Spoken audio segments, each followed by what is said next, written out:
देश की सबसे बड़ी पार्टी बीजेपी का अध्यक्ष होने के बावजूद जेपी नड्डा एक कार्यकर्ता को बगावत करने से नहीं रोक पाए, जिसके बाद देश के प्रधानमंत्री नरेंद्र मोदी को खुद दखल देना पड़ा और उन्होंने बागी नेता को सीधे फोन मिलाया और कह दिया चुनाव मत लड़ो।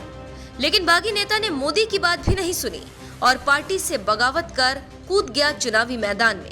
ये बागी नेता कोई और नहीं, कृपाल परमार है, जो कभी बीजेपी से राज्यसभा सांसद भी रह चुके हैं और अब कांगड़ा जिले की फतेहपुर विधानसभा सीट से कांग्रेस के खिलाफ निर्दलीय उम्मीदवार के तौर पर ताल ठोक दी।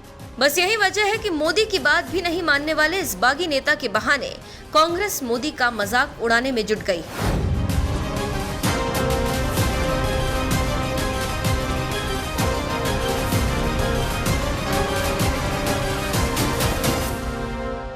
हिमाचल प्रदेश में चुनाव का बिगुल बज चुका है। राज्य में 12 नवंबर को चुनाव होंगे और 8 दिसंबर को परिणाम आएंगे।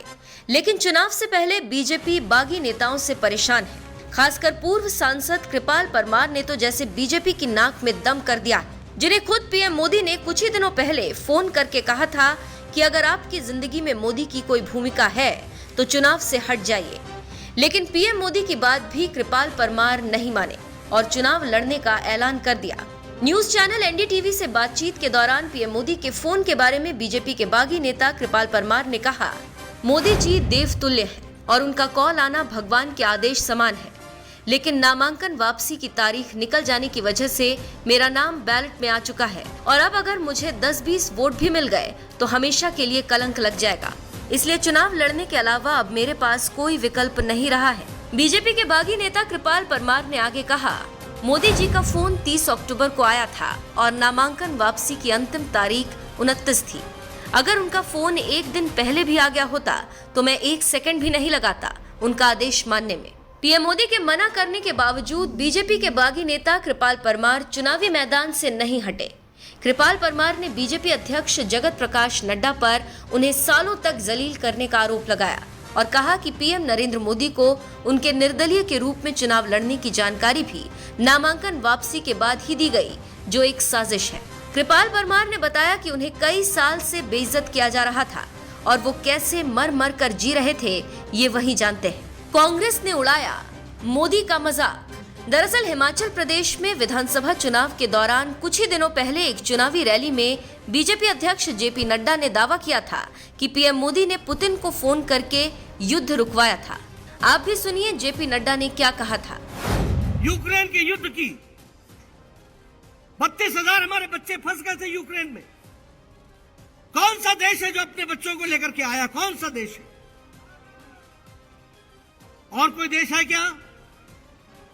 ये भारत के प्रधानमंत्री जी की शख्सियत को बताता है कि नहीं बताता है?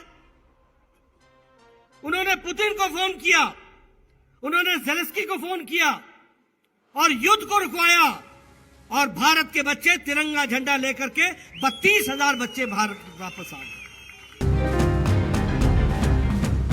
जेपी नड्डा के इसी बयान को बागी नेता कृपाल परमार से जोड़कर कांग्रेस पीएम मोदी का मजाक उड़ाने में जुट गई है। कांग्रेस के युवा मोर्चा के अध्यक्ष श्रीनिवास बीवी ने एक ट्वीट में लिखा, ये वो बागी नेता हैं जो प्रधानमंत्री के फोन के बावजूद घर नहीं बैठा। वहीं नड्डा जी बोल रहे थे कि एक फोन ने यूक्रेन में युद्ध रुकवा दिया था। एक और ट्वीट में कांग्रेस नेता श्रीनिवास बीवी ने चुनाव आयोग पर तंज मारते हुए कहा था कि डियर चुनाव आयोग, क्या तुम जिंदा हो? नामांकन वापस लेने की तारीख निकल जाने के बाद भारत के प्रधानमंत्री खुद फोन लगाकर निर्दलीय उम्मीदवार को चुनाव से पीछे हटने के लिए दबाव बना रहे हैं। अगर जिंदा हो तो जिंदा नजर आना जरूरी है। पीएम मोदी के फोन के बाद कांग्रेस कुछ इसी तरह से बीजेपी के खिलाफ हमलावर रुख अपनाए हुए है। बहरहाल आपको बता दें, सोशल मीडिया पर कुछ ही दिनों पहले एक वीडियो वायरल हुआ था जिसमें कृपाल परमार पीएम मोदी से फोन पर बात करते हुए नजर आ रहे थे। आप भी सुनिए पीएम मोदी और बीजेपी के बागी नेता कृपाल परमार के बीच क्या बातचीत हुई। जी जी नमस्कार जी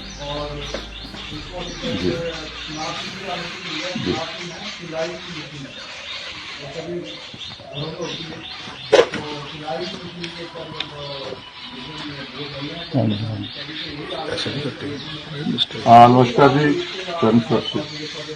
नमस्ते जी। मैं कब बोलूंगा जी, कब, कौन सुनेगा जी? जी जी जी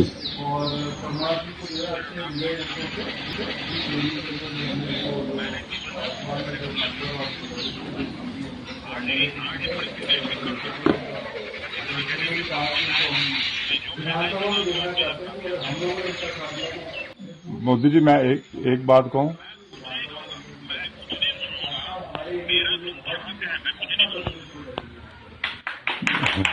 आके तो मेरा भी है, मेरी मेरी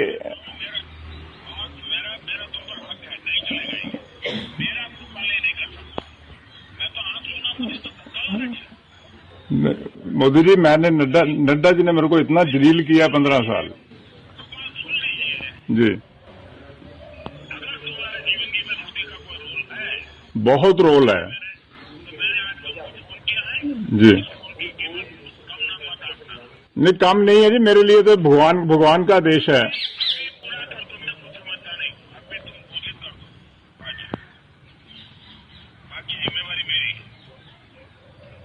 मोदी जी, दो दिन पहले हो जाते।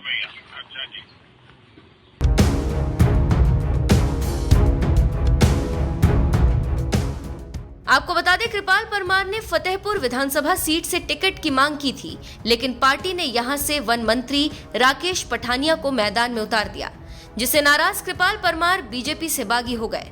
बीजेपी के शीर्ष नेताओं ने कृपाल परमार को मनाने की बहुत कोशिश की, लेकिन परमार नहीं माने, जिससे फतेहपुर में बीजेपी बैकफुट पर आ गई और अब खुद पीएम मोदी ने उन्हें फोन करके मनाने की कोशिश की, मगर नामांकन वापसी की तारीख निकल जाने की वजह से वो मैदान से नहीं हट सके और बयान दिया है कि मोदी जी देवतुल्य हैं और उनका कॉल आना भगवान के आदेश समान है। लेकिन नामांकन वापसी की तारीख निकल जाने की वजह से मेरा नाम बैलेट में आ चुका है और अब अगर मुझे 10-20 वोट भी मिल गए तो हमेशा के लिए कलंक लग जाएगा, इसलिए चुनाव लड़ने के अलावा अब मेरे पास कोई विकल्प नहीं रहा।